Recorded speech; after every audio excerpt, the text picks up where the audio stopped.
Hey everybody, I hope you're doing well. So tonight we're going to be talking with some reefing royalty. We have His Royal Highness with us tonight.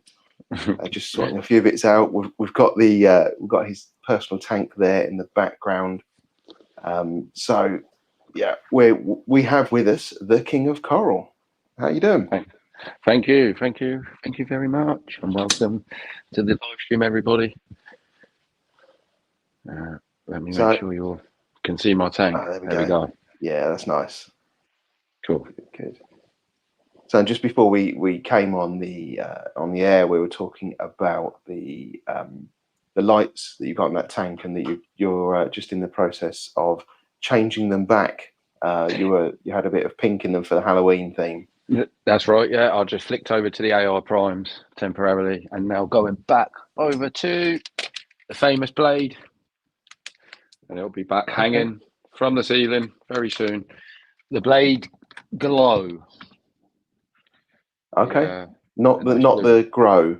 No, not the grow. The glow. The glow and the grow. Yeah. This tank is purely for photography for the website and species in general, for like making price sheets, guides, so on and so forth for shops and obviously my customers.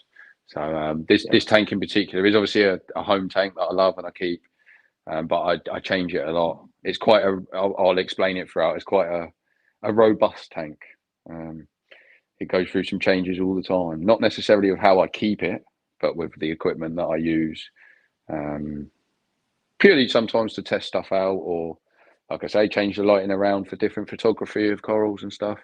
Acropora, some acroporas you can't actually take any photos off under blues, so I need good white lights. And obviously, if I'm using a blade that's a glow, that's a predominantly a blue light, obviously that doesn't help for acropora. So then I need to flick over to a white light, which I use the AI primes or hydras, or so on and so forth. Excellent.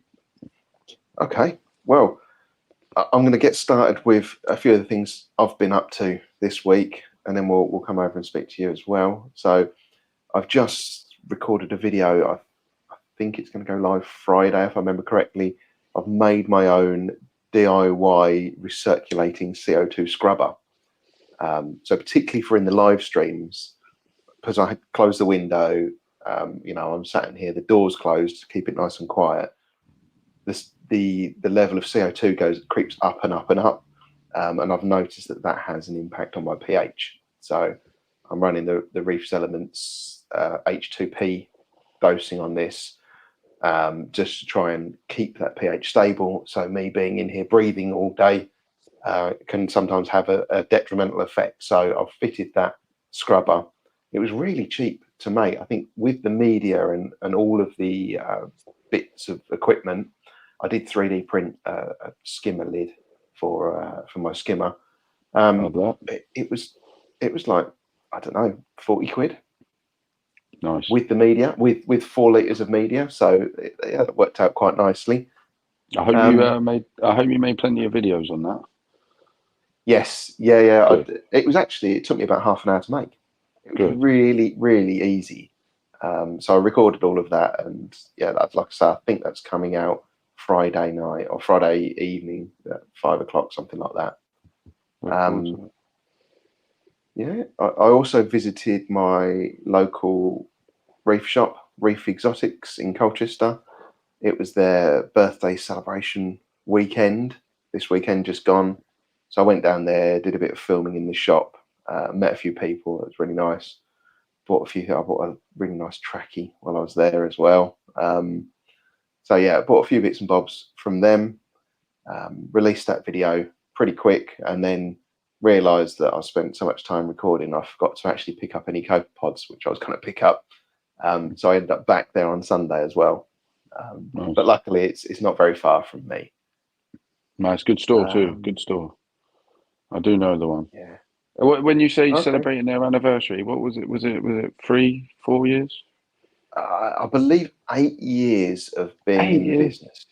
8 years. Yeah. 8 years. Yeah. But I think they started off in. They were running the reef section in. I forget the name of the shop. There was another fish shop fairly nearby Colchester, and they started off there, and then they wanted to expand it and start up their own shop, and they moved to Colchester in Severals Business Park, and then they've expanded now as well, and they're doing a lot of tropical and cold water as well. I'll have to give it a visit on my shop tours. I'll have to book it in one of the ones to go and check out for sure. Yeah. It's a really nice shop, and it's a 2-minute walk from where I work, which can be a little bit dangerous. Yeah, I can find myself in there a little bit too often. What else have I been? So I had a almost out of control green acan colony in my tank, so I fragged that up into a few smaller pieces to kind of move them on, find them new homes, and a gonny that I bought a gonny from Aqua, and when I got it home, I realised it was absolutely identical to one I already had. There's a reason I picked it, because I really liked that one, but it was exactly the same as one I already had. And it was quite big, so I thought, you know what, I'll frag that up, make 2 slightly smaller ones, grow them out a little bit, and then find them new homes as well. And that's the beauty of the hobby, isn't it? It's lovely. Yeah. And also Aqua, when I went up there, I took part in the frag swap.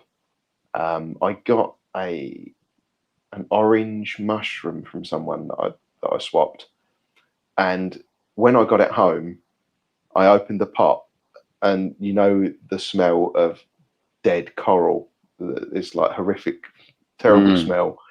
I opened this little pot up, and it absolutely stunk. And I cleaned everything up, and it looked like maybe it would survive.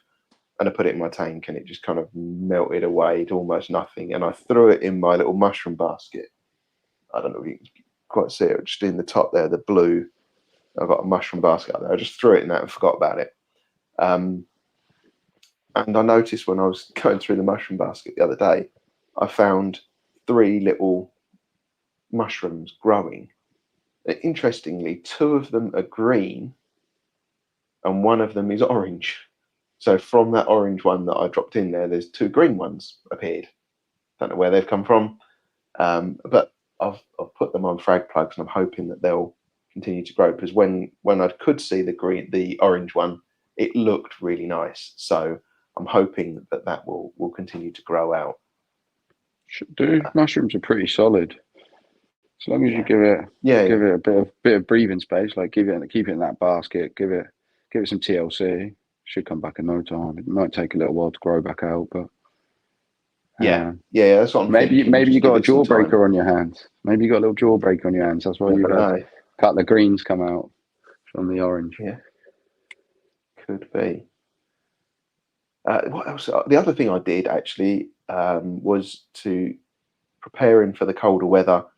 I got my heater from the tank and just cleaned all of the build up off of it that you get. Quite a bit of crap had built up on the actual heater itself. So yeah, just cleaned all that. It took a while to get it off, but yeah, cleaned all that up, ready for winter. I don't want that holding back how well the heater is going to work. And then should always have a heater on in the drawer spare. I have a spare one as well. Good. Yeah. It's always good to be safe, especially when it comes to stuff like that. Return pump and heater. They're my 2 golden rules. I always have a spare. Yes, yeah, definitely. And I'm going to be putting my spare return pump to use, because not only do I have a spare return pump, a spare heater, I also have a spare tank. Excellent. So when I changed to this tank, I kept my Aqua One Mini 120, because I had my house on the market, and I knew I was going to be selling it, or hoped I was going to be selling it at some point. I'm hoping in the next week, we're pretty much there with the house sale now. So in the next week to 14 days, I'm hoping that we'll be moving. So I've got to move that tank, and I'm going to use that other tank to set that up ready for ready for swapping it over. So I'm going to set it up at my parents' house, move all the livestock and coral to it, and then I can drain this off, move it up, and I don't need to stress about moving everything in the house and the tank in one day. And then the other beauty of moving is I then have permission to buy a bigger tank, and this is where maybe I can see. I can now see the tank you've got, but maybe you've had other tanks as well in the past. I'm kind of torn at the moment. Either the Red Sea Reefer 525 or 625 G2, yeah, G2, or the D&D 1500 or 1800. As I say, I quite like the D&D 1500s and 1800s and those tanks. Yeah, I'm a little bit concerned with the Red Sea tanks because you still hear of those ones popping the seams. I think it's mostly, I think it's mostly when they're set up and they're not level, because it puts a lot of stress on the seams. But I don't hear as much about the D&Ds. I don't know if that's because there's more Red Seas and less D&Ds or what. The only thing I saw when I looked at the D&Ds that I wasn't a huge fan of is the weir box comb, where it kind of goes around the weir box, and on the Red Sea it's like it fits in a groove and it slots in place and it looks finished. But on the D&Ds it kind of just leans up against the back wall of the tank and it just looks a little bit weird. That's the only thing that's really holding me back on the D&D, because it's cheaper as well. Well, I've got a solution for you.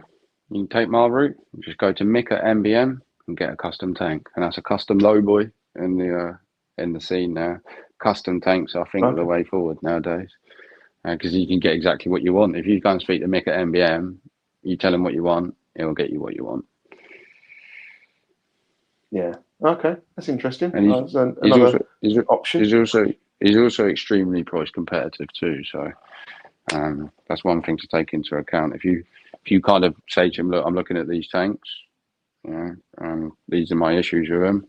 Not only will he solve the issues, he'll deliver a price for you that makes you, it's just sustainable for the hobby. Yeah, it makes you smile, keeps you buzzing for the industry. So I went up to a shop and saw this tank. That was their first prototype. I didn't even give him a chance to build me an actual one. I took the prototype, and that's his first ever prototype lowboy. So that was, it was it for me. I had to have it. It was an impulsive buy, but it was worth every penny. Excellent. Well, what have you been up to this week then? Where do I start? There's been shop building, tank moving, tank lifting, driving, coral boxing and shipping out. New packaging's arrived. In fact, let me just grab one of them just to show you.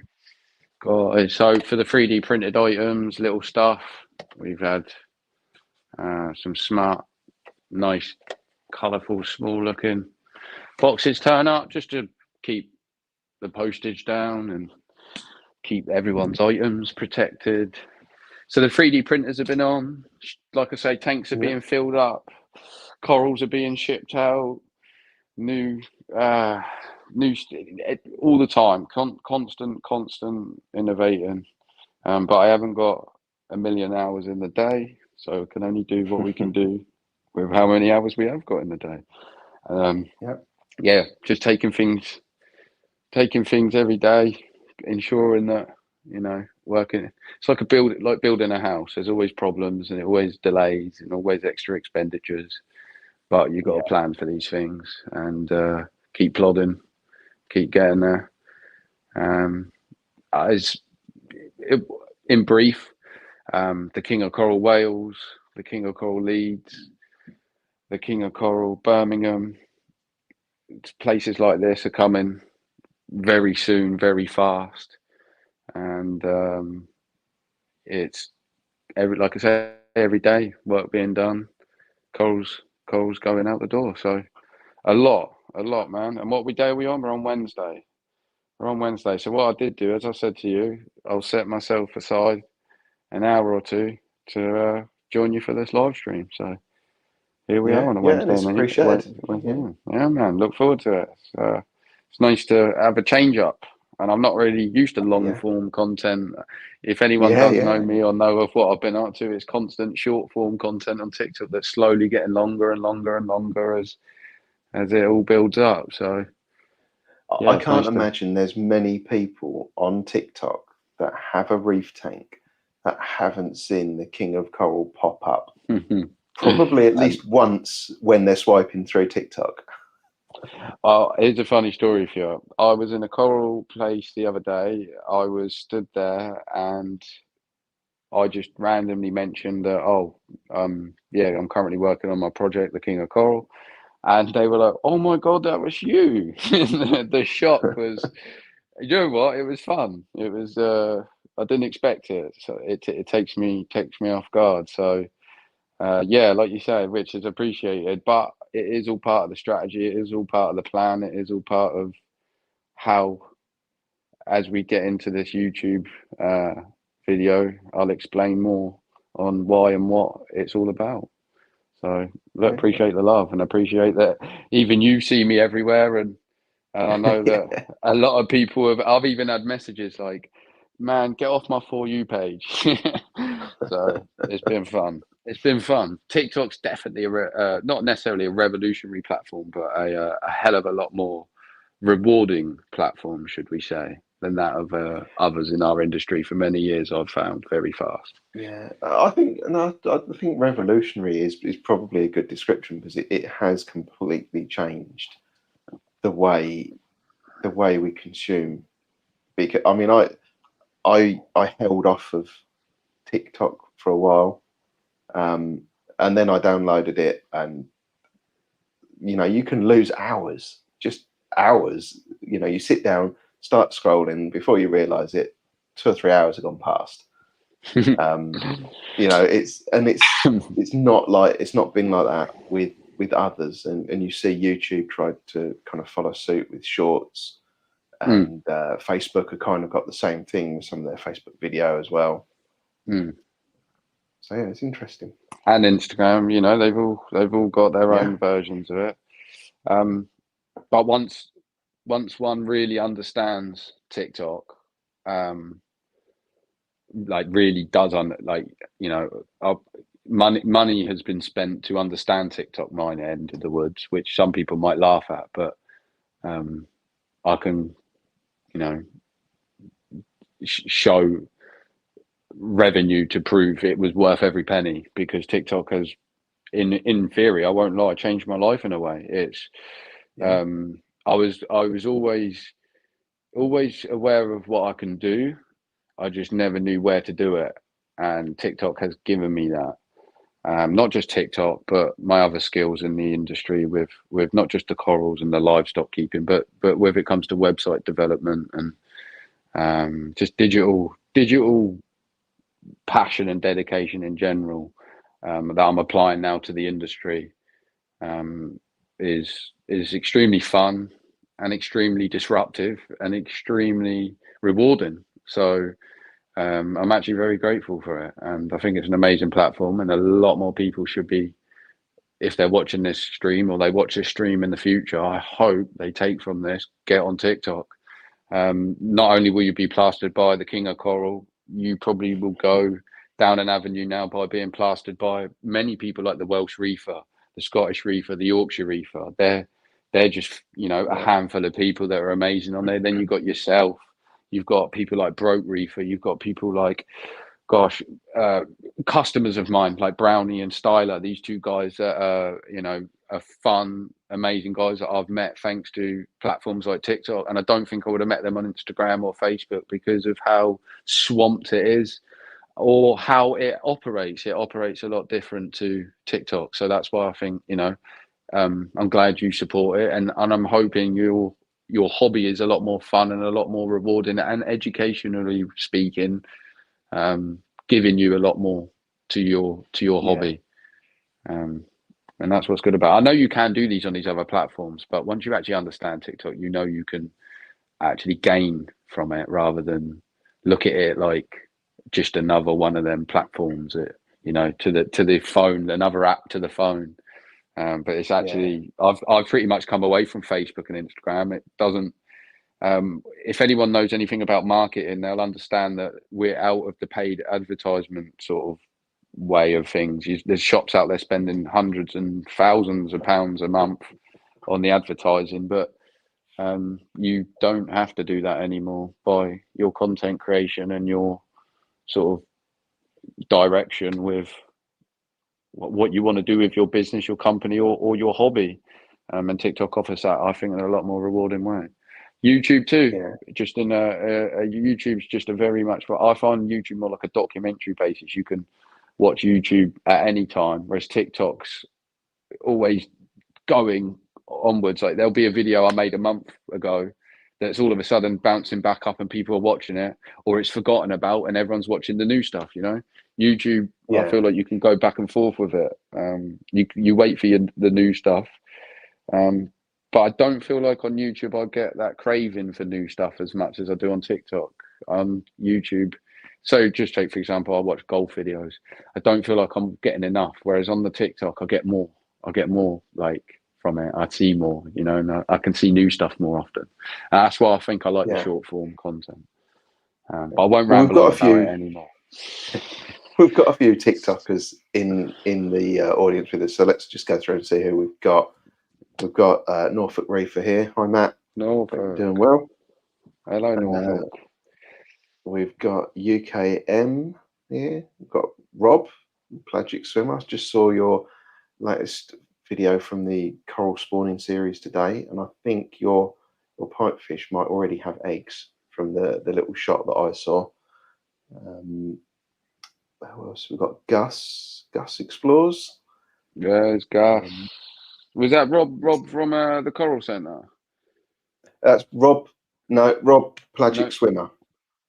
Okay, no, sorry. I thought it was Rob from the Coral Centre. When you mentioned coral spawning then, I was getting confused with a different Rob. But, yeah, hello, well, Rob. Unless, Rob, you are also known as under some other name, but yeah. No, it's a shop I'm relating to. Sorry, I was getting confused with another shop that I know have some important projects going on. Sorry, go on, carry on. We've got no worries. We've got Harry here as well. Is that HDA? We've got HDA. Is it Harry HDA? Harry Milsom. I don't know. There's so many names out there. I'm trying to find out if it's the ones I know. I'm trying to use my my TikTok knowledge here. Go on, carry on. Who else we got? We've got the Spiritual Reefer, who is another Harry. So evening, Harry. Wait for your next video, by the way. Been looking forward to that. I haven't seen it yet. Who else? Hawks Reef. Let me go down. Oh, good old Hawks. Yeah. We've got a few people saying there's Hawks actually won a competition. He was selected by one of my judges for the best meme. So Hawk's a rich man right now. He's currently sat on a King of Coral voucher for winning a competition. So I'm just sat waiting daily. I'm sat waiting daily to see Hawk's order come through so I can get him thoroughly looked after. But hey, Hawks, Thank you for coming on stream, man. We've got a few votes here for the D&D tank, as we were talking about. Awesome. You know, what tank to do. New Zealand Rugby we've got with us as well, also saying use the D&D. Hayley Barr. Hi, Hayley. Nice to have you on tonight. We also have Joseph Harper. Oh, Ginger Reefer. And we have, we've got Ginger Reefer here as well. And Ben Price. I think we're almost there. Yeah, man, we got some TikTokers. I'm sure some more people will go on this live stream. If not, they will, you know, catch up. I've got the Welsh Reefer, for example. He messaged me earlier saying, "I'm gonna miss it. I'm working, bro. I will watch it tomorrow." So, well, yeah. Hello, Welsh Reefer. Then. Hello, my man. I watch his TikToks as well. Yeah. This is it. And the Welsh Reefer, it's awesome as well. If you scroll back and look at some of our pages, and like Norfolk Reef, I've been checking him out lately. He's been uploading some amazing content. Like everyone's content's getting better and better and better, and Yeah, it's very rewarding. And then you can see the excitement kicking back in for them, and this is what it's all about. This is what we're trying to do, because I think a lot of people could agree with me out there lately. The hobby's been a bit strange for the last couple of years, so I feel like there's a bit of a direction coming from a lot of people. I'm seeing a lot more shops sign up. I'm seeing a lot more people signing up. The movement's good. It's good to see. So all these people in here that are watching the live stream, you guys are amazing for the dedication and the content creation on TikTok. It's getting bigger and better. It's awesome to see. The UK are smashing it right now. We're doing better than the Americans, the Europeans. We're smashing it on TikTok. So it's awesome to see. excellent. Yeah. So I've got a few questions that I'm going to ask that I've just Fire 'em kind of away. pulled together to kind of get things going. I'm sure people that are watching are probably going to have their own questions that you can fire in the chat box. So for me, we had a little bit of a chat the other day, and we had a bit of a catch up just before we came online. And for me, I thought it would be interesting to hear, where you came from and what prompted you to become the king of coral. Cool. Right, where I came from, let's start there. I won't beat around the bush. I come from nothing. Like many in this industry or in this hobby, I've had to earn my way into it.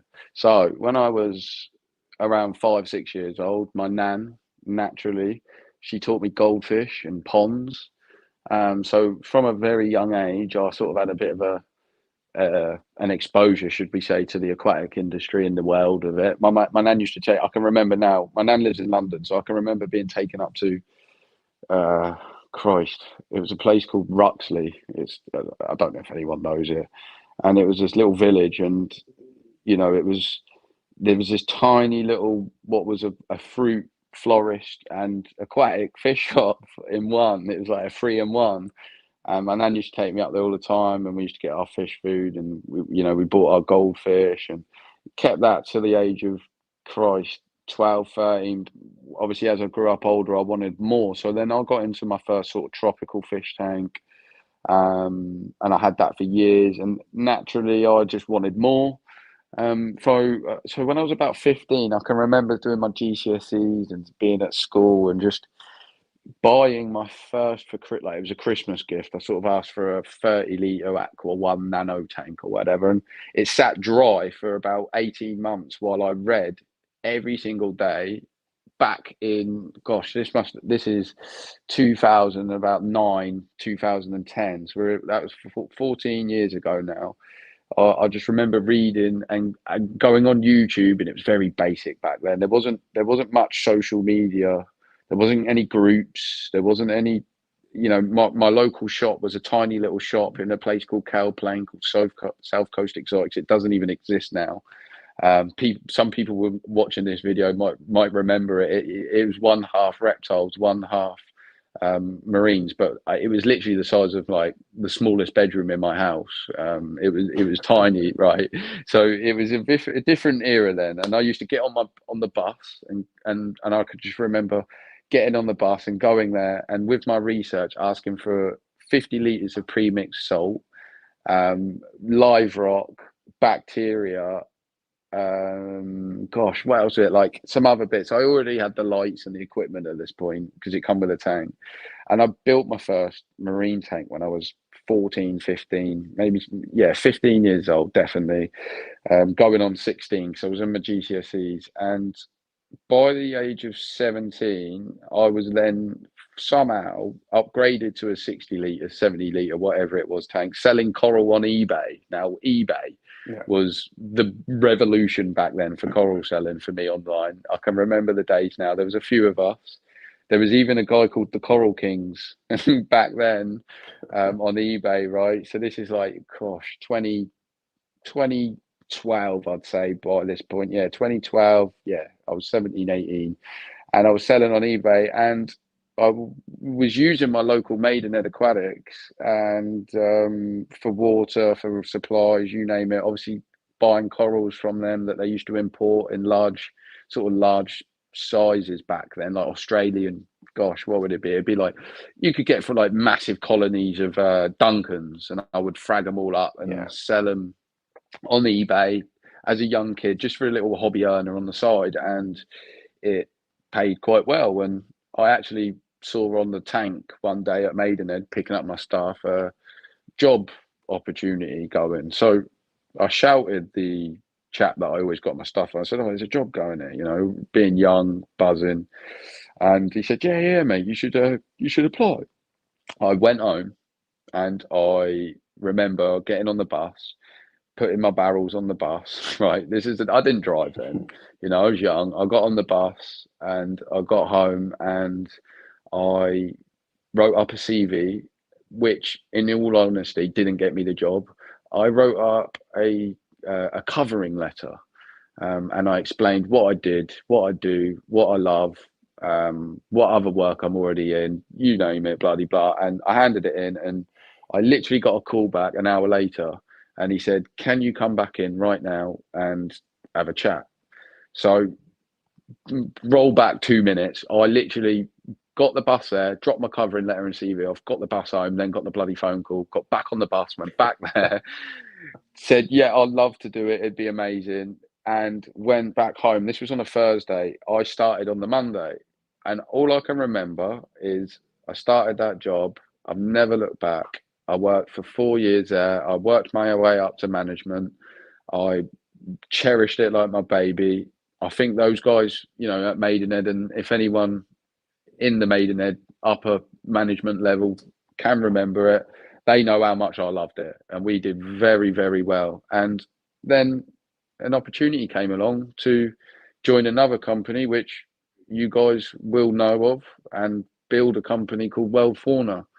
And we built World Fauna, me and another guy, and it was amazing, an amazing company, importing the best coral around the world and supplying it to everyone you guys have shot with for the last 4 or 5 years, and really enhancing the hobby.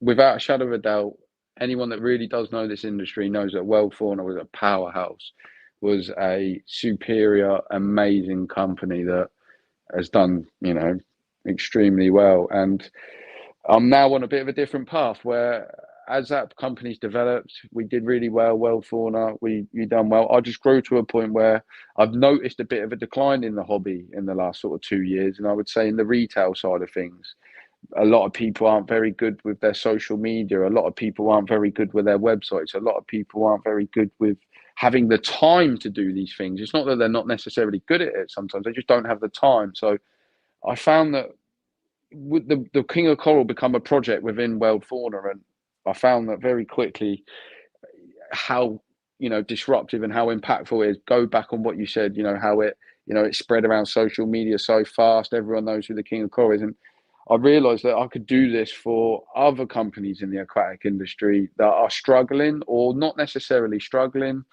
want to level up even further in the modern landscape that we're in, you know. And I've chosen to take Yeah. a step back from World Fauna, pursue my own thing with the King of Coral, which we'll go into no doubt shortly, and um, pursue this path of helping businesses with knowledge, you know, be it importing, keeping the corals, separate the livestock. You've got the digital thing, you've got 3D printing, packaging, branding, website development, typography. People don't realize that all these things in 2024 onwards are so important. If you look at any other business you look at or love, it doesn't matter what it is, whether it's a car company, a clothing company, a sport company, there is an amazing element about it, be it the marketing or be it a personality, whatever it is. And we need to apply these things to our industry. And I'm not saying it can happen overnight, it's going to take time. And I feel like a lot more shops are doing it now. I'm seeing a lot more shops coming onto TikTok and other platforms, and putting more time and energy into social media, and in you know, in return they're gaining more customers and more fun and more passion and more fire for the hobby again. And I feel like that's very much needed. So that's where I came from, and that's where I'm at now, and I won't go Yeah. on anymore. I'll let you take back over, my man. So I think you had a little change up of the website today. See if I can. I made it more organised for everyone, because one thing I like, as I've explained to you, I like to have fun. I like to study these things. We like to test some stuff out. We like to change it very often. And I know some customers message me saying, I don't like the website now. And then some say it looks amazing. This is all part of it. This is the feedback. This is the data. This is the stuff we want to know and learn, so we can never make mistakes necessarily online for companies, and continue to strive for a better industry. So I have changed the But website, yes, and I've made it a yeah, lot one of the organised. things you did do is take something off that I was going to talk about tonight. But What was luckily, it? I have a No, what was screenshot. it? No, what It was was it? this I'll add it back. the Let me have a look. the Yeah, cobweb yeah, yeah. gonny. Let me add it back on now. This is 2 seconds. It takes me 30 seconds to do all this stuff. Bear with me. I'll add it back on for you now. So if people are on, and there won't be any stock on it, but it will be back visible, and it'll go straight to the top of the page for you, if that Okay. helps. If that helps. Yeah. Let me do that for you. Give me 1 second. Right, visibility. I still need to do some updates on the website, so I'm kind of glad that you touched up on that subject. I've just got to scroll to the bottom pages, mate, because it's, like I said, like you said, I've taken it off. But go on, Yeah, I mean, on while I add it. Go yeah. on, carry on. I'll keep doing this while you add it on. So yeah, I'm a bit of a gonny nut. As you'll see when normally there's like a little section of the news, and it's probably like one article of news that I've found from I don't know, some source online, whatever, whether it's Reef Builders or Facebook or a company's announcement or something, and then there's just a whole load of pictures of amazing gonnies that I've seen somewhere. So this one just stood out to me. I've got It was thousands of them. Well, I'll say thousands. There's hundreds of them available as well at the moment, but in smaller sizes. That's why I took it. I don't want to be deceiving and show a massive Gonioporia that you think, oh, amazing, and then you receive a little pipsqueak of it. I would rather give you what what you see. I mean, I'm just typing in Goni now and adding it back on for you. There it is. and I know I've been just putting it out of with, stock. So I'm just putting it out of stock because I know what people are like. they will add it. There you go. It's back on. It might not be at the top, but I will try and do that for you now. Yeah, there we go. So it's back on there for you. If you just type in Goni, it will come up. So sorry, go on, carry on. You're a bit of a sucker for Gonis, clearly. Yes, yeah, and I know because I had it up a second ago and then I clicked on something. I know I've been speaking with Norfolk Reefer Matt, and I know he's a bit of a fan of the is it King's Torch? The King's Blue Tip Torch. Flaming King's Torch, I think it. Yeah. You've got. I've still. Sorry, it sounds lazy. I've still got to change a few names from Halloween over, but I'm trying to do it very subtle, and I'm converting some of them over to like firework names, like Catherine Wheel, the Big Bang. So I'm just getting around to it. But while you're pointing that out, I will. I will pop it to the top. We'll pop it to the top. So, let's see if we can find that Goni now. If you type in Goni, it'll come straight up. It's just type in Goni, Goni, Goni, and it'll come. It should come up. It will say I'm out of stock, obviously. Yeah, but the ones that are in stock are cheaper and slightly smaller. Where's your search? So if you go down to, if you scroll back up a moment, you should have all. On the window on the left, you've got on that you see you got shop. When you click that, does it come up with all? No. It just goes into the shop. Bear with me. Let me put the. I can scroll. It's all right. I'm going to put it straight into the Guy Fawkes section for you now, quick. I usually do this on my phone, but my phone's obviously, so the app's built to both my phone and my obviously, and the website is obviously controllable from the laptop. I actually prefer it from my phone, so I'm going to put it in the Guy Fawkes, and I'm going to put it in the custom box for you now. So if you now refresh either Guy Fawkes or the custom box, straight away you'll see Rainbow Large Connie for you there, mate. Let's have a look. So click Guy Fawkes, just up the top there, that section. Go back up there, down, go down. You've got Torch Coral, Guy Fawkes, that's it. Click that one.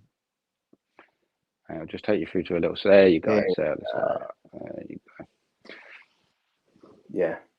So this one stood out. I quite like this one. So yeah, I'll be. Yeah. Once I've met, I need to sort out because I'm a bit short on space in this tank at the moment. You're after one like that. Let me just. I'm going to be after you for one of them. Yeah, I have got one, but there's one like this is obviously, like I said, this is a studio tank, so there's one even in there. There's more in the farm. So there's more in what I call the cooker. So yeah. I will get you one of them tucked aside. Don't you worry, my man. Yeah, I will be looking one of them up once I've moved the tank. Definitely, like I'm a sucker for gonnies, and I think we'll cover the news here, and I'll call it news in a very loose term. We're definitely not going to talk about Trump. I'm celebrating my neck of the woods. I'm glad he's got president. I think I won't go into politics, but I can see a good.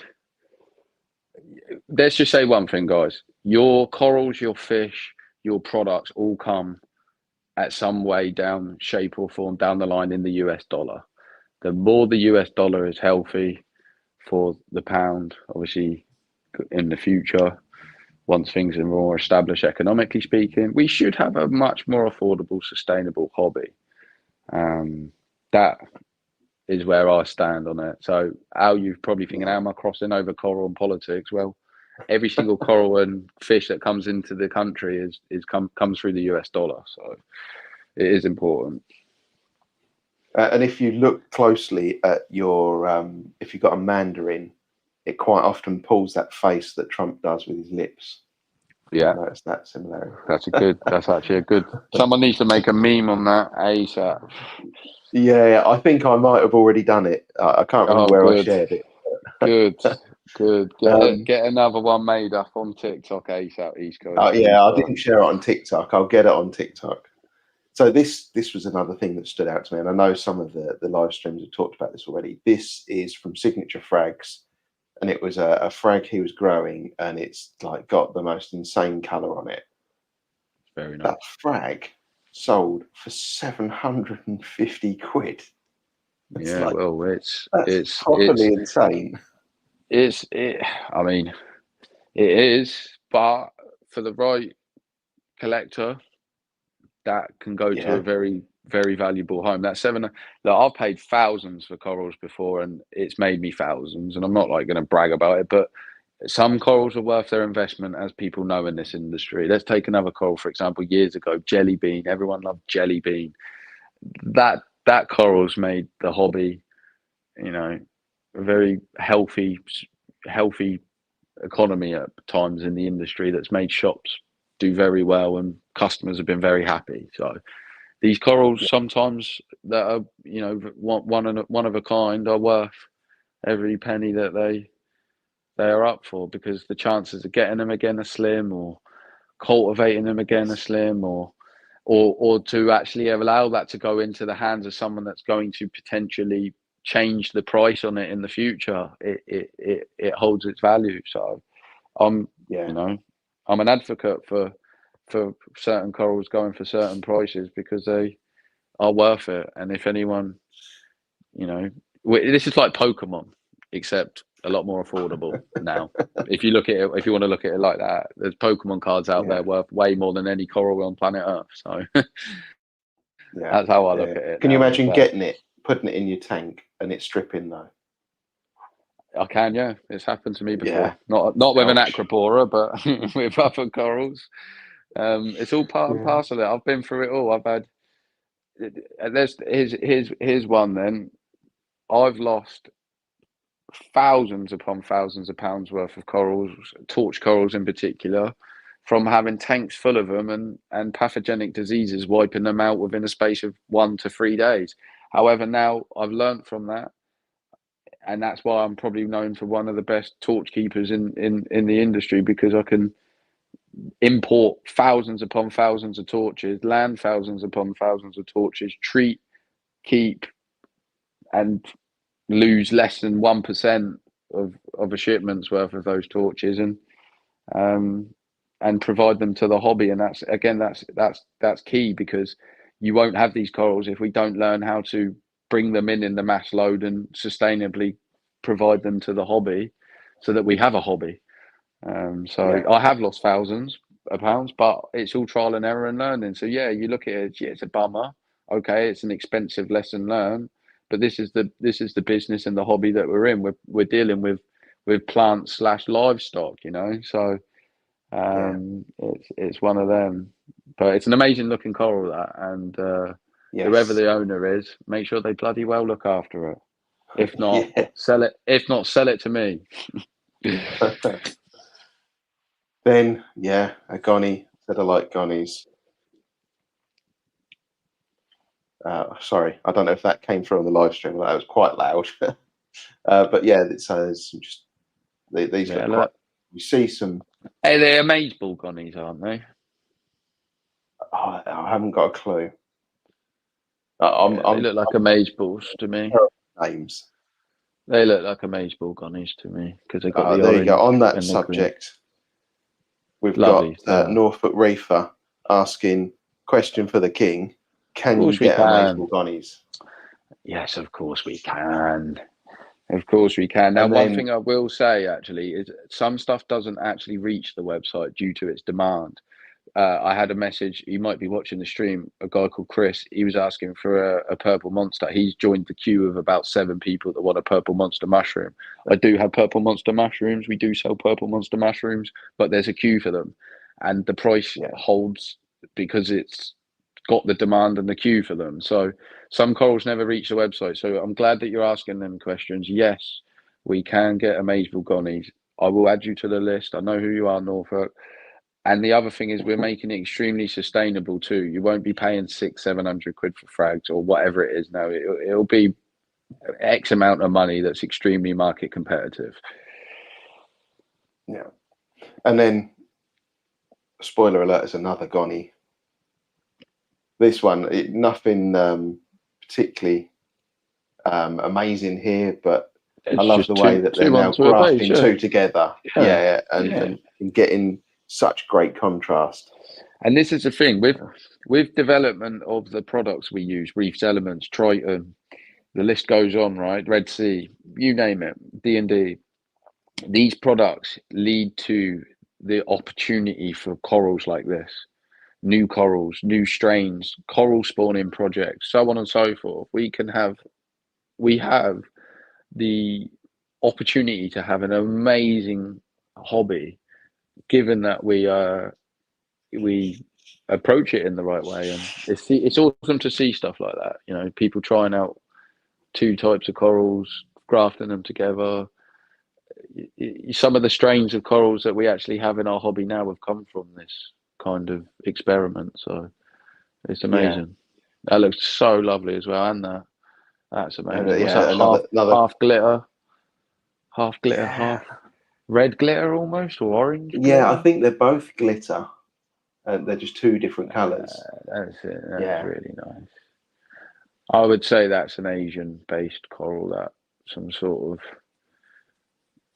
of cross between Australian and Indonesian. Like, it's something along them lines has come along. It's like Australia and Indonesia meeting and having a baby, and that's what comes out. for a goniapora. So, that's most of the topics I had listed. But obviously, we wanted to talk a little bit about Yeah, man. I've some of got the time. I've got time. upcoming. I've just had a look. I can't believe it's already 50 minutes. Let's keep it rolling, man. It's Yeah, yeah, good, good, time good. flies. Time flies when you're having fun. Yeah, exactly. So we were talking about updates to the website and things that are coming. I know Yeah. you've put a code on the website. Yes, indeed. East Coast Reefer in capitals. Use that right now, and you will get a discount. Now, if you placed an order with me today before this live stream, message me, and I obviously will reward you and look after you because of the discount took place from the minute the live stream started. So don't feel like you've been cheated. Shout me. You will also be looked after today. So there was a fair few people that placed orders with me a day. So please do Okay. message me, and they will get that discount. I don't want them to be messaging me now going, "What? I've placed an order with you, and then you've done a discount later." No, look, it still applies to you guys. Okay, so just Yeah, message me. Anyway, carry on, my excellent. man. And I think it finishes midnight tomorrow. Is that right? It does, yeah. At Yeah. 11:59, 59 seconds to the dot, it ends. All right, so you've got just over 24 hours to enjoy a little discount, courtesy of East Coast Reefer and his lovely, lovely platform that he's kindly invited me on. Yeah. Well, So thank you very much for that. Just a quick reminder though, anyone that's not watching this live, it's not tomorrow. It ends on the 7th. So yeah, yeah, yeah, 7. you're watching it a week later. Sorry you missed it. And if you've missed it, don't panic. Stay tuned. We're in what's called the Black Friday month. I've already released a little video Yeah. to say there's an opportunity to win, a gift card on the Black Friday, but there will be obviously a Black Friday drop of a discount, new stock, you name it. Some people might wait till the end of the month. So, obviously, as you said, we're constantly updating every week, almost every day. I don't even tell people now. I just drop new stuff all the time, and then some people catch it, some people don't. Sometimes I advertise it, sometimes I don't. You've got to be on it. That is how the King of Coral is working at the moment. The demand is insane. Some people are messaging me like, "Whoa, you've got way less products." That's only because we are selling out. We will Yeah. have loads more back in stock, and we, as you're saying, continue to innovate. We will have loads more and more corals, 3D prints, you name it, coming. Yeah. I mean, there's like let me click on this again. There's things like this on the website. Hellfire Yeah, torch, yeah, 55 quid. yeah, man. That just seems crazy. It's great. It's what we There is need. an abundance. So, one thing you said to me before the stream is, Kurt, can you say to me what do you know about sustainability in the ocean? Well, look, I can provide you on social media with thousands upon thousands of videos to show football fields upon football fields of sustainably farmed corals, farms, you name it, in Indonesia, Australia. There is thousands upon thousands of different organizations around the world working on sustainable methods of coral farming, coral spawning. So that is why they're so affordable now. People are coming around to the fact that they can go on Facebook and see a video like you just showed me of 400 plus gonny frags. So why is it Yeah, £600? It doesn't need to be. And look, if it is £600, give it to the right people, and eventually it will be affordable for all. Some people may find that a bit upsetting and say, "Well, that's crashing the market." Well, but it's not really our fault that the ocean grows a million torches in the space of the time in which you sold them for whatever price you sold them. It's constantly changing. I remember ultra grails were what, 350 plus quid a head. You can pick them up off me now for 150 to 200 quid, depending at the time and how many's left and what colours they are. yeah, It's changed. It's changed. It's constantly changing, and the quality is continually getting better and better as well. Yeah, I mean, it's the age-old thing, isn't it? It's all about supply and demand. Correct. If you've got a high demand and low supply, the price will be high. But as they get out into hobbyist tanks and hobbyists start to grow them, frag them, and sell them, more become available, and the price starts to come down. And I think Absolutely. it's also what's fashionable at the time as well, isn't it? Yeah, torches are quite the rage at the moment. Torch are hot. Torch can't keep torch Yeah. in stock. The last, if you know, I'll again, I'm not trying to be bigger or anything, but I've got the data to show that in the last 90 days, well over 500 heads of torch have been sold. That's 500 boxes, poly boxes that look like this, have gone through either DX, APC, Royal Mail, that have had a torch coral in it. To one of you people either watching this live stream or your friends, or you're not watching this live stream and you're never going to watch this live stream, but you've 100% received a torch from either the King of Coral or another shop in our aquatic industry, because they are the rage at the moment. They are the Charizard of the Pokemon world. They are the whatever you want to call it of whatever other hobby and industry. You know, they're the really hottest things at the moment. Everyone is raging about torches, and they're the bloody hardest things to keep. Yeah, tell me about it. Right before Aqua, I had a frag rack in my tank like this one here, and it was full of frags ready for the frag swap.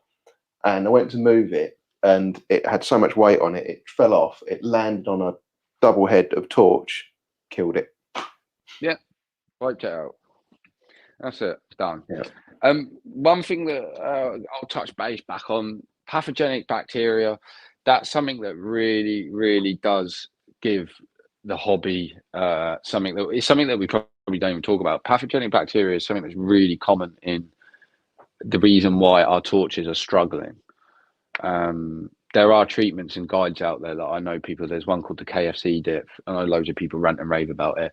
I've got some of my own techniques and tricks and tips that I don't actually share, not because I'm trying to keep the secret, more because not many people ask me. And those techniques lead to me never having torches look like die. So the hardest coral to keep, I've managed to master in some way, shape, or form, and I don't really lose them ever at all. If anything, I actually find torches imported in, one or two heads die on, say, an 8-head colony, and by the time it's gone through my process, I lose no more heads, if I lose any at all, and actually recover that torch for the future. Whereas a lot of people and a lot of things I read online is they have decline in a torch and they just can never get it back, and then they're massively put off torch, even though it must be really frustrating seeing everyone else around you buying torch. So this hobby can be tricky. So we've just had a comment, actually. Coral Head. Hi, Coral Head. We didn't say hi earlier, so hi, welcome to the stream. Thank you. He's saying, what's your technique? he's asking. You said no one asked. He's asked. Lovely. Coral Heads. Human consumed drugs is the answer to that technique. I don't use any medicines that the hobby provides us with. I don't use any coral dips that you can buy from the shops. Now, that's not me being ruthless. That is because I found that they don't have what it takes in all of them. Some of them they will do. Some people probably kill me for saying this, but I've never really used an aquarium based product on the scale of coral I have and found it ever do anything that I need it to do. So I use drugs like ciprofloxacillin. It's quite a common one now. There's a few others out there, amoxicillin, stuff like this. Now these, if you go away and research these drugs, they are drugs that you use for colds, flus, chest infections.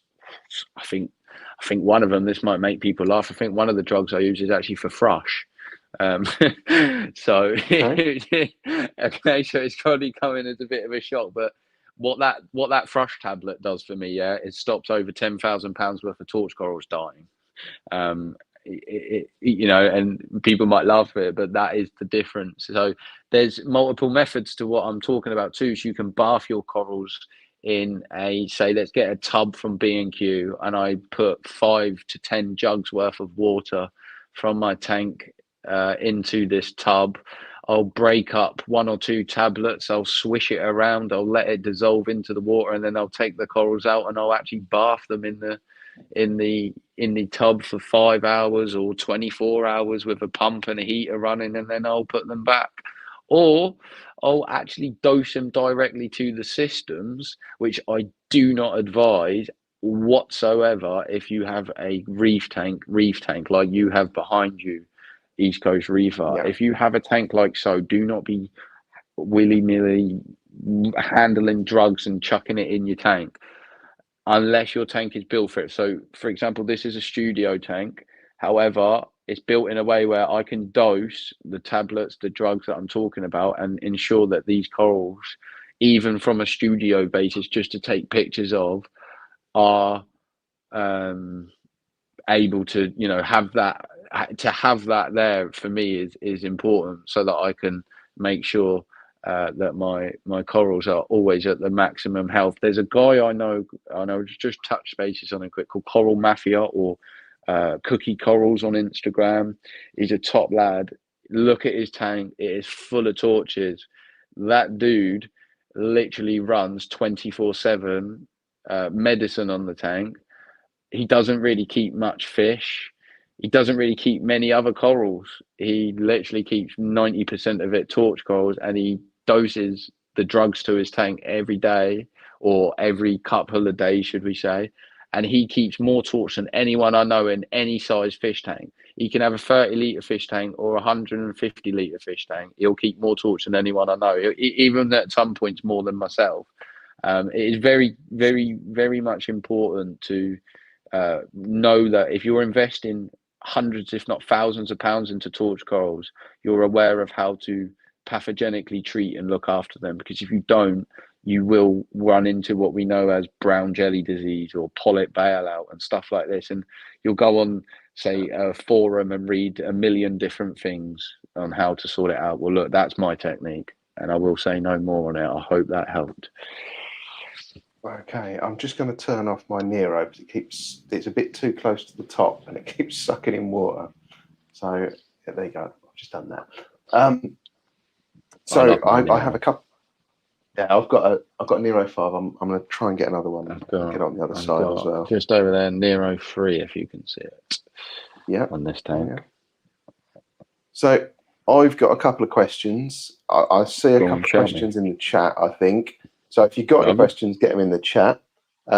So what kind of quarantine or inspection or treatments do you put the corals through when we've kind of talked about treatments now, but what QT and inspection process do you go through with the coral you get in? All depends on the coral itself. So some corals that we import straight away, we do not even stress out with treatments. We just put them on a system and let them rest. They may be riddled with flatworms, not necessarily the planaria eating flatworm, but flatwormers in general. And we leave them to rest and settle before they go through a rigorous treatment. They may be going into a system where in the background there is some sort of, like I say, running medicine, but very subtly. And it all depends on the coral. So like Acropora, they go nowhere near these human drugs. Acropora stay well away from them drugs. They're in an isolated system of their own, where they're what we actually do with Acroporas is we expose them to the air upon arrival for about 2 to 3 minutes. We let them slime up. Some people are going to go mad at me for this, but look, I've imported thousands upon thousands of different corals and had massive success in it. So although they might crucify me for saying this, I put Acropora out in the air for 2 to 3 minutes, and then I put them in the tank, and it looks like they all spit. It literally looks like spit, and it sounds a bit grim to explain it like that, but it looks like lots of stringy spit is coming off them, and bubbles and micro bubbles. And what I've actually found is what that's doing is they're releasing that stress coat from being bagged up in a location like Indonesia and shipped for 24, 18, 12, whatever you want to call it, hours to the airports, our end of the world. processed, which can take, say they land at 7 a.m, they might not leave till 7 p.m. And then they've got to come back to us, which could take, say it's Manchester and you're in London, that could take 3-4 hours. So there's another, 15 hours onto them being sat there now. So they've been sat in the bags for 24, say, hours flying, then another 15 hours of sat there, right? Then you get them home. The last thing you want to be doing with these corals is shoving them into this stress-based sort of treatment or process that's going to actually send them over the edge. You want to get them into an extremely healthy, stable, nutrient rich system that you can let them rest, let them flourish. And I've had systems with 100 nitrates that I put corals in, and that's actually made them flourish rather than decline because it's too clean. So it's quite a complicated basis. So you can't answer it in one. You answer it with depends on the species. So torches, I've explained. Acroporas, we don't let near them. Soft corals, we don't do anything like that with. Soft corals, we let them rest and then we treat them for pests, and that'll just be a dipping process. There's a few different techniques and a few different ways.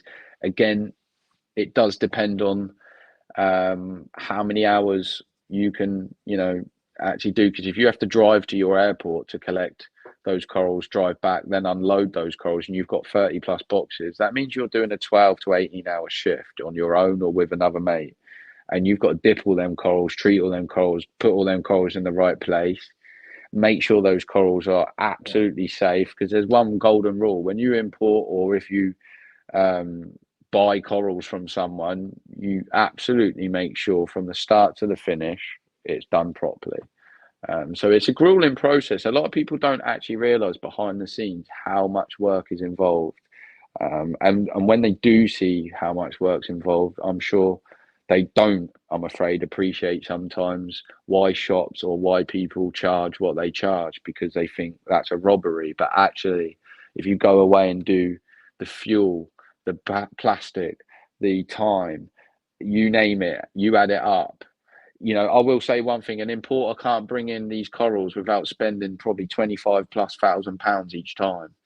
Okay, and if they aren't spending that, they're not bringing in enough of a good volume of it to actually have an extremely affordable and sustainable price. So it's become a money thing. The coral has become a money thing. It's become a money rich game where it's about who's got who and what amounts of money to do what, and what kind of deals they've got with the exporter as well, and what quota they can get from the government to ship out X amount of corals.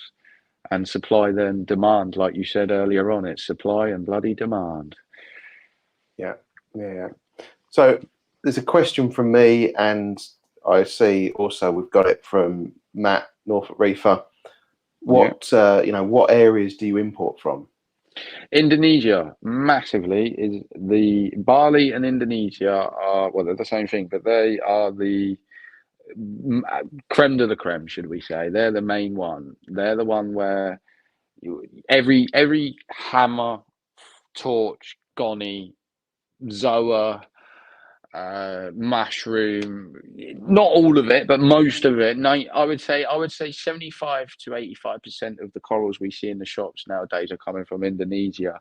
And if you see a shop stand out from the crowd at the moment, it's probably because they're buying or getting hold of corals from Australia, like the West Australian or the North Australian territory supply, like Trachyphilias and button scolimeas, and you've got Duncans, Acans, stuff like this. You can't necessarily get from Queensland anymore the Scolimeas and the Acan Lords, but you can get other alternatives, and they're hot at the moment.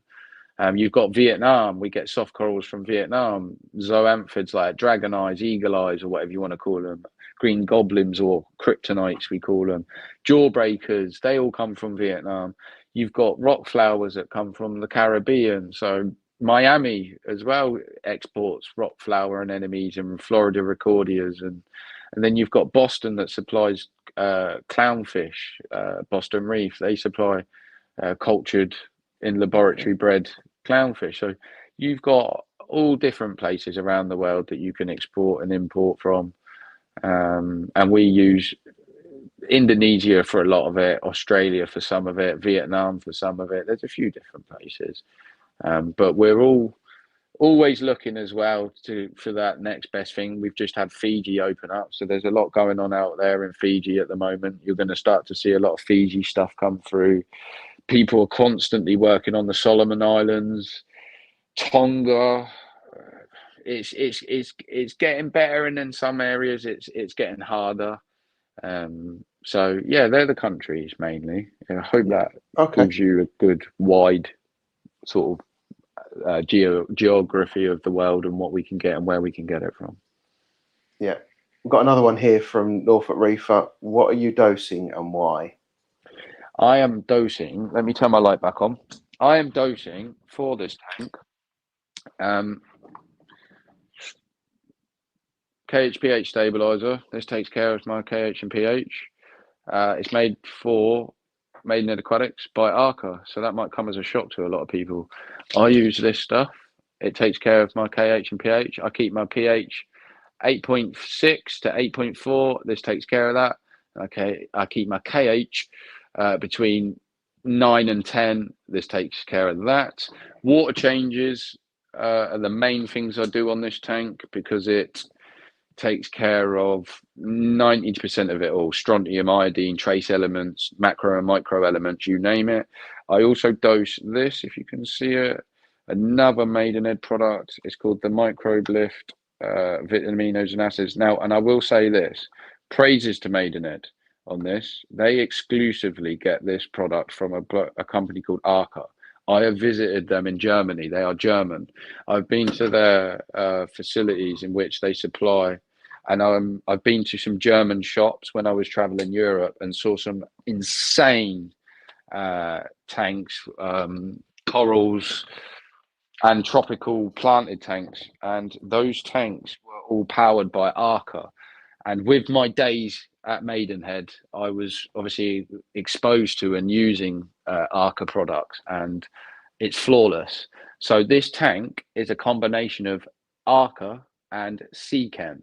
I use, biological speaking, Phosgard, Purigen, Matrix Carbon, and denitrate biological media. Those things combined with the dosing and the water changes of the Arca biological stuff and the water changes in general lead to stability, easy life, and not much money spent. And I will say this, obviously, on this tank, if I'm ever bagging up corals for people, which I sometimes do if they buy them from my website, which they sometimes come out of this tank, not very often, but when they do, I class that as a little mini water change, which is a bonus to life, because I take water out and I replace it back in, and it's doing my tank nothing but the world of good. So that is my method, and that is my way of dosing. Every now and then I do chuck a little bit of trace elements in, and a bit of iodine, but very rarely. And I will just say this, sorry, just to not ramble on. On massive scale systems, I use Triton, the Triton method, which we can go into either another time or later on. It's absolutely down to you, my man. Okay, I've got a question here that I don't understand. So, Matt, do you want to have a rewrite of that? Because I think I can't make it make sense in my head. Where are you not, but would like to once bans become easier? Okay, yes. So saying, where are you not importing from that you would like to import from if they lifted the ban? Well, Queensland. The only real answer to that is Queensland. I would, and everyone would. There's no two ways about it. In fact, once the ban is lifted, watch how many companies that import and export those corals in. So I would love to get my hands on, and I have just recently got my hands on these corals, but it wasn't through Australian importation. It was from a tank breakdown.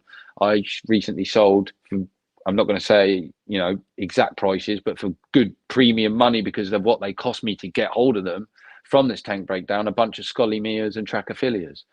To get hold of them corals, I paid the guy that was shutting down the tank, what it was, what it deserved. He was getting offered silly low money, and I just come in. I just said, look, mate, I'll give you this for it because I know what you got, and I know what I can get for them. And I would like my website to actually be able to sell a couple of those corals. And unfortunately, they were so hot they didn't even make it to the website. But if you go on TikTok, you'll see someone actually shared a video earlier, and I reposted it and put it to my story of him receiving his war paint scolimia. So we can get hold of, and I do get hold of the rare corals. They are, they're not coming from Queensland right now. They're coming from breakdowns, but I will offer the right money for them. So here's a little pitch out there. If you're watching the live stream and you've got a few fancy corals that you think you want to sell to the King of Coral, bloody shout me, because I'll probably take them off your hands.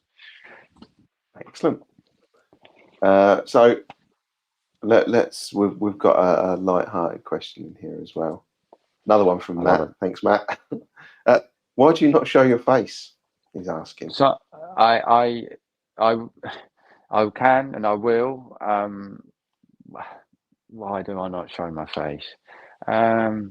Controversial reasons. Let's just not beat around the bush. Let's just drop the real bomb as to why. Obviously, I built and ran, World Fauna, an importing wholesale company, and it's extremely politically frowned upon in our industry to run a retail / wholesale outlet combined, even though it does exist, whether it be in everyone's eyes or not, it does exist.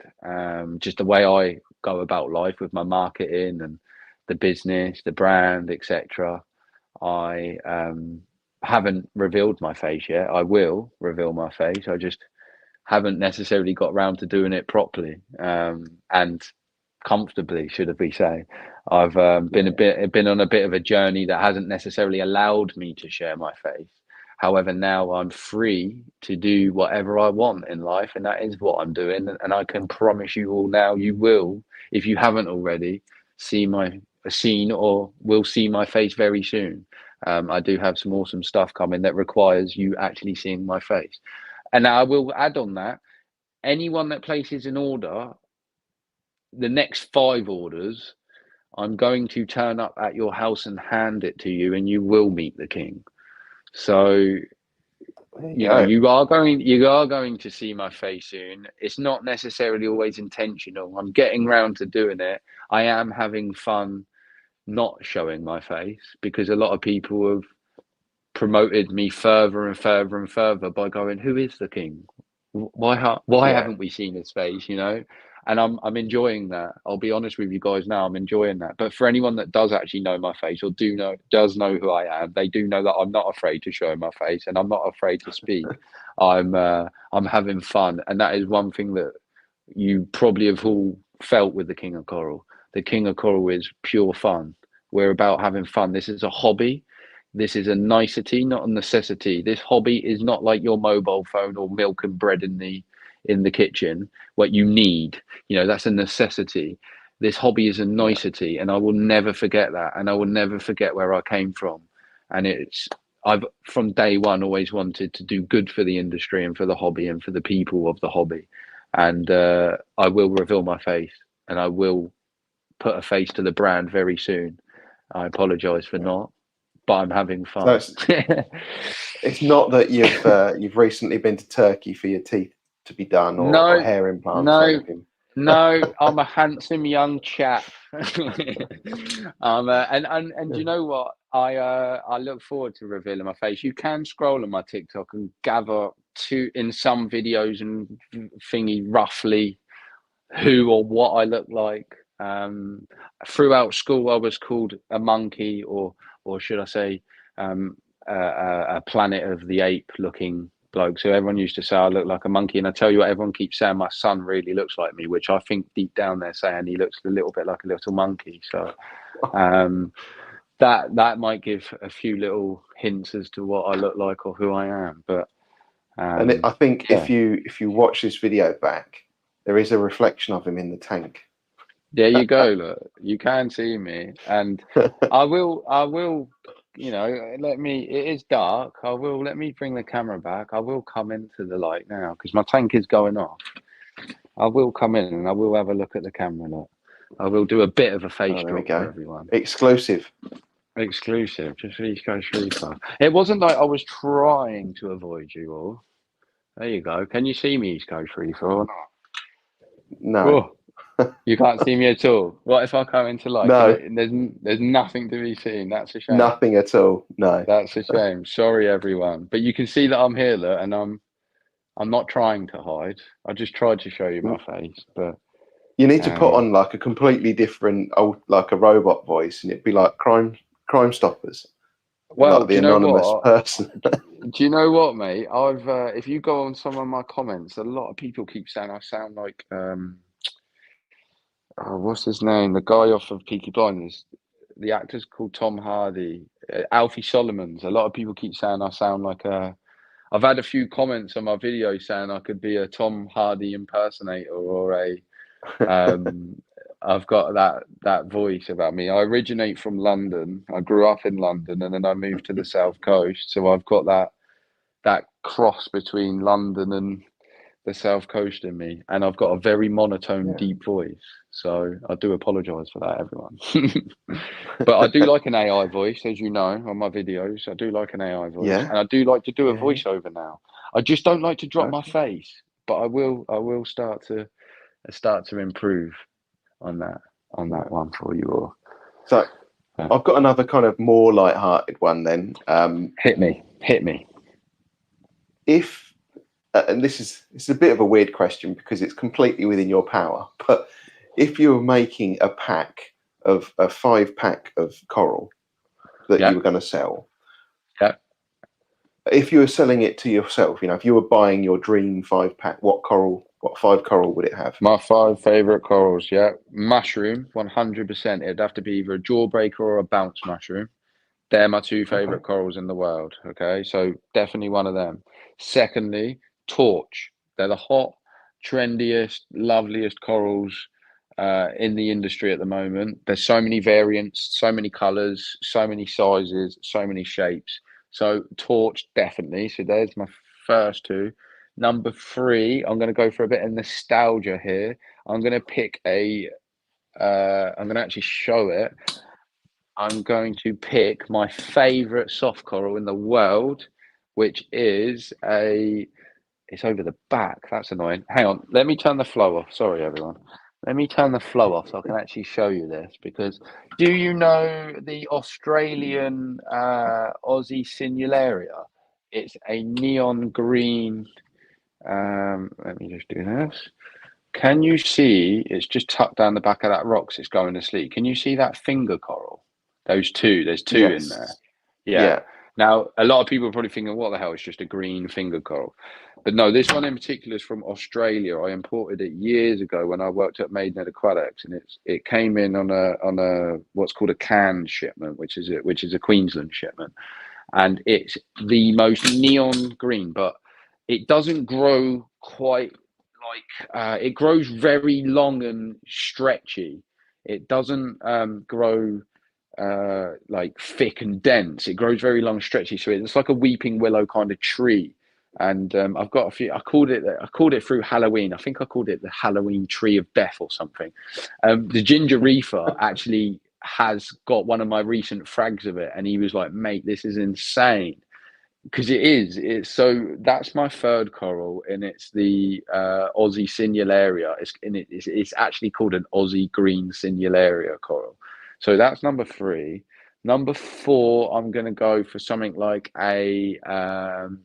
I'm going to go for the hammer, but I'm going to go for like a nice like a gold hammer. I just sometimes or a rose gold hammer, like the orangey one. I kind of like the yellowy goldy look of the branching hammers. I think that they remind me of when I first sort of started keeping hammer corals, and they were big giant walling corals. Now, what I like about Indonesia opening back up is the access to the branching ones. So I really like the branching ones. So I'm going to go for number 4 on that one, and number 5. Do you know what? I am going to go for a Jack-o'-lantern Leptoceres. And Yes. the reason why I'm going to say that is it is an old school coral. It's one of my first ever corals I kept, fragged, and sold, and it paid for books.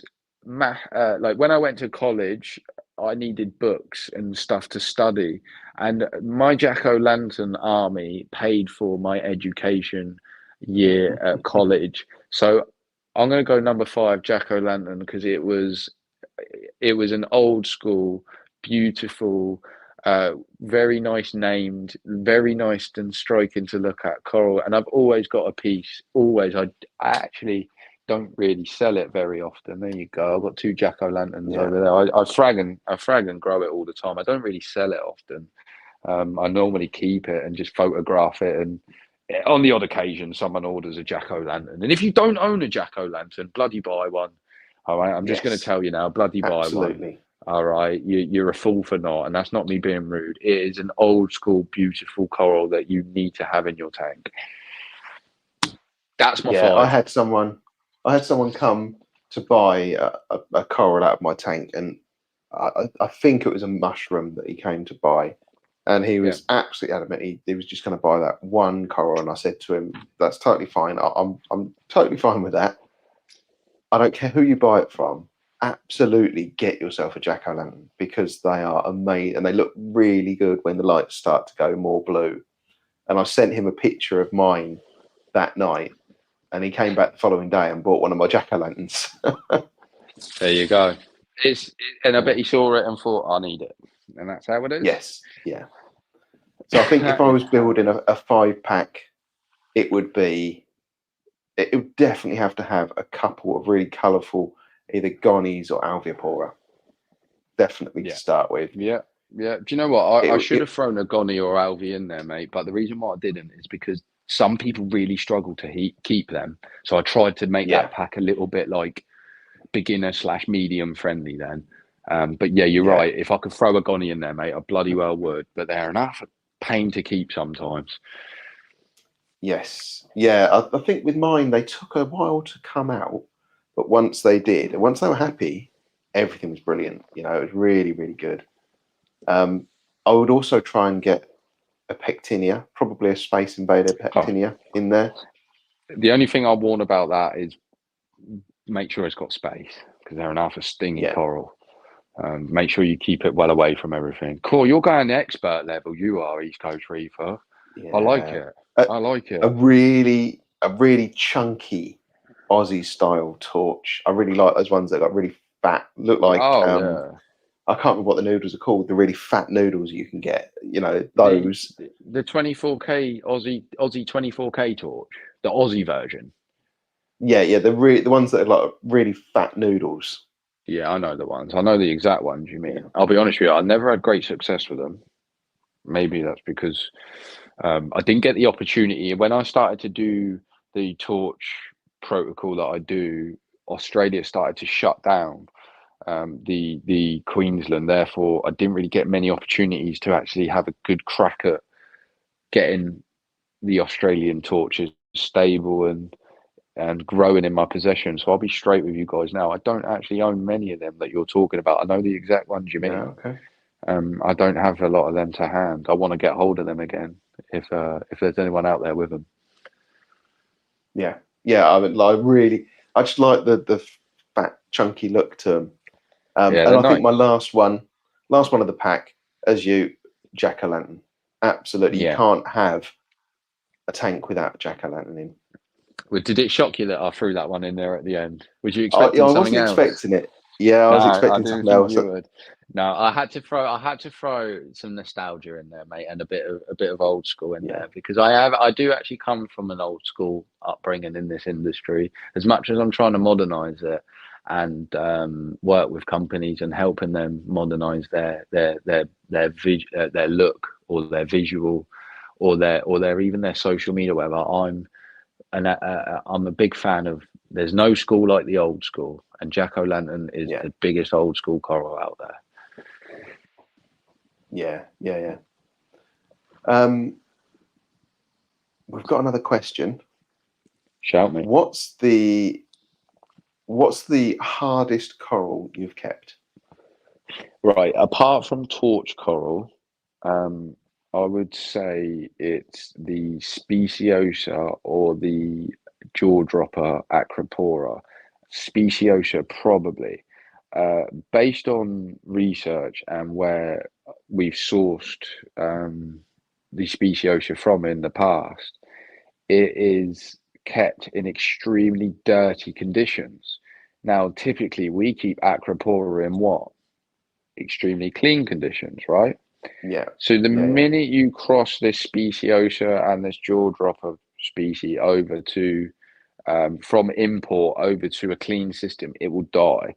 So I found putting it in a tank full of soft coral, it bloody flourished.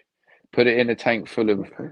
alcatronic dose Triton with a really clean nutrient and filtration system, the thing would strip and die. So I'm going to be Yeah, straight with you guys now. And I think a few real experts in the industry could back me up on this. Possibly one of the hardest corals they've kept or imported to try and keep, should we say, is that of the Speciosa and the jaw dropper, and that is another reason why they have such a high price tag, and there's such few and far like sort of strains of them about in the hobby. Um, and when you do come across them, like I say, they sort of have a price tag on them, and that's because of, in yeah, my opinion, how hard they are to keep. Speaking of signature frags, back earlier, I do in the past. I don't now, but in the past, I have worked very closely with him, and me and him have worked very closely together on the Speciosa and the Jaw Dropper project, and he will back me on this and say they're an absolute nightmare, and it will continue to be a nightmare until we figure it the hell out. It's as simple as that. So yeah, yeah. that's my hardest coral out Okay. I think for me, the one that I can never keep, and I've tried a few times, is any kind of plating Montipora. It there. Oh, it really? goes in the tank. It starts off and it's fine, and then it goes and it grows. I'm thinking, excellent, I've won it. This time I've cracked it, and it starts growing. I'm like, excellent. And then a week later, it just starts dying off and it's gone. Do you obviously check your KH consumption throughout? Which I know you've got your Apex system, Yeah. but are you noticing it eat your KH? Because you should notice it eat your KH regularly, especially if it's growing. And I say So eat your I KH because SBS eats KH, as you lot know. yeah, yeah. So I mean, not hugely, and I'm talking like it's the frags start off, 1.5 times the size of a 50p piece. So they're small and they grow to about, I don't know, the palm of your hand size, and then Dense or very then they brittle? die. Are they dense or very brittle? What do you keep your KH at?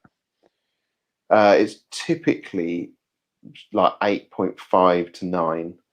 So you should, well, okay, so between 8.5, right, so it does fluctuate a little, so it doesn't necessarily grow super dense, but super sort of what we call brittle. It grows sort of in the middle of it. And I'll, how often, like, I'm not trying to like pick holes, but how often are you fluctuating between 8.5 and 9.0? Is it very often or not often at all?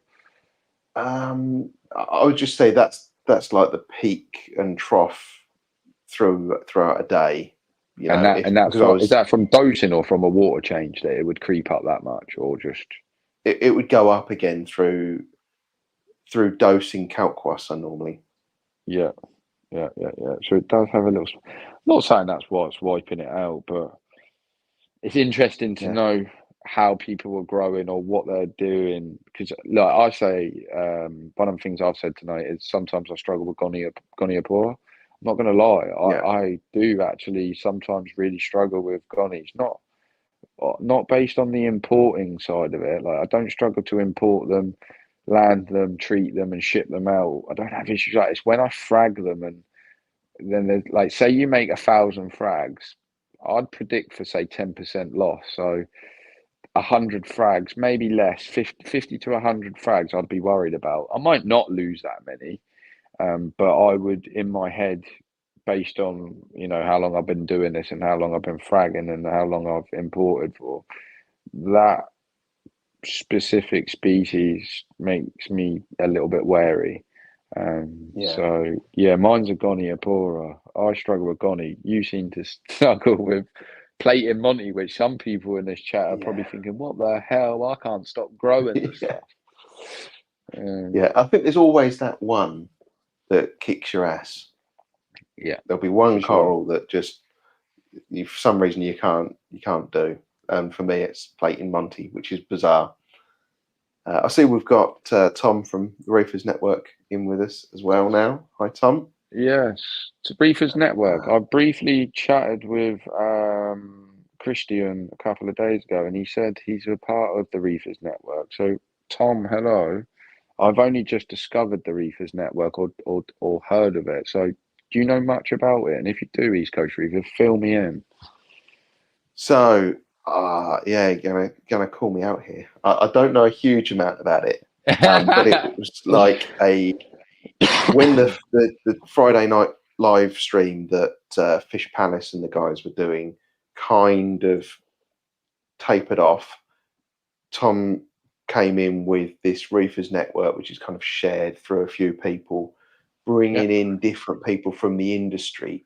So yeah, it's not like the same people every week. They yeah, kind of yeah, yeah. switch around and Yeah, swap of around course. and bring in Like different like a people so pod they can all. like the Joe Rogan podcast, I'm guessing, but with different people on. Yes. Similar to Yeah, that, yeah, yeah. Similar to what you're doing. Similar to what you're doing. I get it. I get it. Okay, but yeah. the difference is, there's a team of them. There's a bunch of them. Yeah. Yes. Yeah, yeah. Right. I get it. I get it. I get it. I'm on board. And the other thing I wanted to ask you about, just to touch base on that, I did obviously briefly go over your videos. Digital corals. Can you briefly give me an update as to digital corals? Because I'm interested to hear Yeah. and know what what the discussions was. And I will watch your stream on it, but I thought I'd Yeah. touch base on it again with you on your YouTube stream Yeah. you've got So going.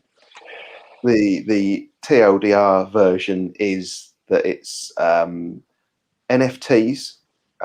So like the NFT pictures of your coral, Yep. and you can kind of track the growth of your coral, and you can create a new picture of the coral as it's grown and burn the old one so that it keeps it, but it shows it as not active, and you can track your growth there. But you can also share. So if you're in a reef shop, you can share the link to your tank, and it'll go to your tank and all the coral and fish and things that you've got in there. And I think when I spoke with Tony, who's kind of running digital corals, his thing was like it's really hard to realize how much things have grown. And I noticed when I first started doing these my reefing week videos that I started doing, which then evolved into this live stream, was it was a way of me looking back at what my tank looked like then.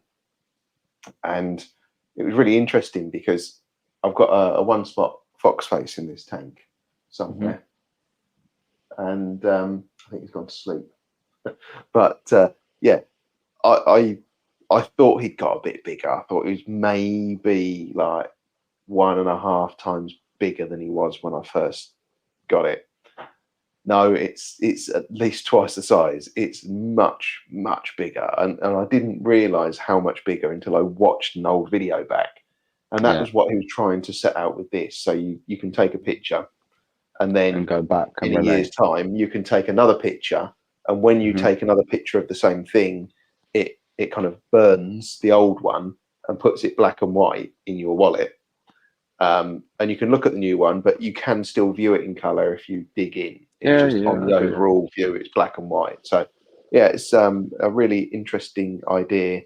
I think there's a lot of people that are a little bit scared off when you talk about crypto and crypto wallets and Oh, NFTs, because there's been a lot of people that have, yeah, yeah. you know, With a taken lack people of, for a ride with it. I was going to say. So this is one thing I would, and we haven't actually touched base on it. So reason why I'm asking you about these companies, obviously, I come from a new approach to the hobby where I own and govern a company called the Modern Aquatic Society.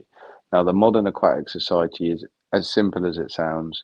It is a group of technological, intelligent individuals put together in one place through the years of working together, or in the future potentially working together. We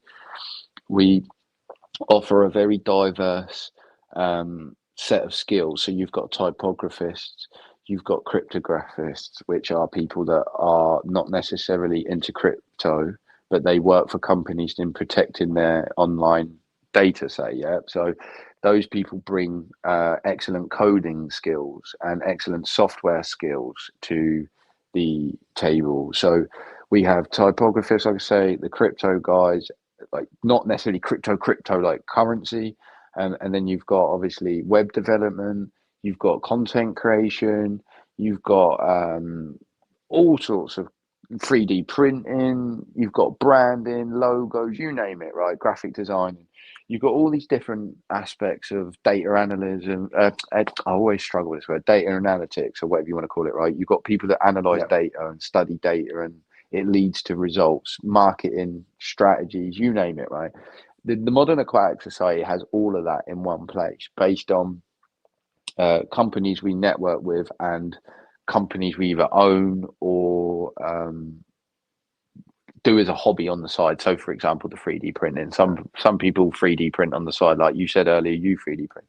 So, the modern aquatic society is a way of helping businesses that are either looking to get into the hobby and operate as a business, or people that have already existed in the hobby, that we then come along and work with them and level up their visual, or their website, or their logo, or their branding. So the modern aquatic society is something that I govern and run. The King of Coral is a prime example of it. Like you said, with the TikTok, we blow up all over social media with our marketing. We've got a very slick looking website that changes all the time. It may, some people might not get it at the moment, but what we're doing, and what this is massively proving, we've got the data and the revenue to show it, is we are reaching new audiences, we are gaining cult audiences, we are interesting new and young people. We're extremely culturally relevant, and all these techniques, when you start adding them all up, we've done this in other industries, not the modern aquatic society so much, but other things inside the aquatic industry, the modern aquatic society, we've done in other industries that have led to raging success. Now we are applying them with our experience from all these other industries to the aquatic industry. And it is kind of a governing body slash society of intellects that want to better the hobby and better businesses and help others out. So there is a lot to come. And one thing I will drop the bomb on is there is a new company that I've got coming to the industry called Aquamind, and it is an artificial intelligence business that you can ask it anything in the world regarding anything aquatic based, and it will have you the answer for you in more in-depth detail than that a human can give you. Now, I know that may sound controversial, but you can walk into a shop and ask someone an hour's worth of advice, no offense, come home and gain nothing for your tank but disastrous losses, etc. Yeah, this technology that we're working on, this filtered, extremely sophisticated technology that we're working on, that we're bringing to the hobby in the coming future, it may change name from Aquamind. It's called Aquamind at the moment because it's using our minds to answer your question, but it's not mine. It's data collected from around every single device in the world, processed via artificial intelligence, and relays an answer. So if you said to it, I dose Triton, I dose 20 mil a day, but my KH is dropping 5, being consumed to the point where I need to increase it by 5 mil. Why is this? It's going to not only give you the answer, it's going to break down how, why, what, where, and when. Now, going back off what you said about digital corals, there is a portfolio of, obviously, that we're working on with Aquamind, where it will document absolutely everything about your tank, from when you've added a coral to it, whether a part of it's changed, so on and so forth. Now, to get to that level, the problem we've got is not everyone's going to use our program. They're using programs like you said, Apex, and stuff like that. We've got a bit of a tricky working out how to integrate the data and the knowledge you're getting from your apex to our system that will then give you the absolute most accurate answer you need for your aquarium. So I'm not dropping no bombs out there. It's coming no matter what. I have, obviously, people are aware of this. There is some extremely sophisticated technology coming it's like Chat GPT, but it's going to help you and your aquarium and your maintenance but sometimes the direction needed. Sometimes people get to a point where they're like, I don't even know what to do now. Well, we're going to have those answers for you, or at least some inspirational messages or ways of doing this, and technology is allowing us to have that access and that chance, whereas the old school ways and the dinosaur methods, we call it, don't. And that's not me throwing shade at anyone that doesn't do this stuff. It's more a case of, well, we're providing a service now where we've got people working for us that are 18 years old up to 22 years old, and those people are very young but very, very, very technologically smart and sophisticated. They are able to then apply it to our hobby, and our hobby will better from this. And that is, something that I'm quite proud of, and something that I'm working on behind the scenes. So that's part of the reason why I've asked you why, and what these guys are up to, because it's interesting to see what other digital and technological approaches are being done in the industry apart from what I'm doing. Yeah. Well, I think we've kind of come to the end. I've seen a few people that said that they're getting ready to go to bed and wind hit the down now. hay. So it is time. Thank you. Yeah, man. Yeah, thank you for joining me, and thank you everyone for tuning in, and those hardcore few that have been here right to the end. Thank you very much. It's really appreciated. And I'll see you all in another video. And yes, I want to say thank you all for coming. Thank you all for the support. There's so much love right now from the King of Coral. And thank you so much, East Coast Reefer, for this opportunity, mate. Everyone enjoy the discount. And please don't forget, this month, any orders placed as well, we're throwing in some awesome 3D prints, some freebie corals, some awesome stuff. East Coast Reefer, send me your address after this, my man. And I want you to upload a video of some awesome stuff that I'm going to send you. Thank you so much for this opportunity. Cheers. And look, thank you, everyone. Take care. The King is out, and keep tuned. There's a lot of stuff coming. Thank you so much once again, everyone. Yeah. Thanks a lot, everyone. See you soon. Bye.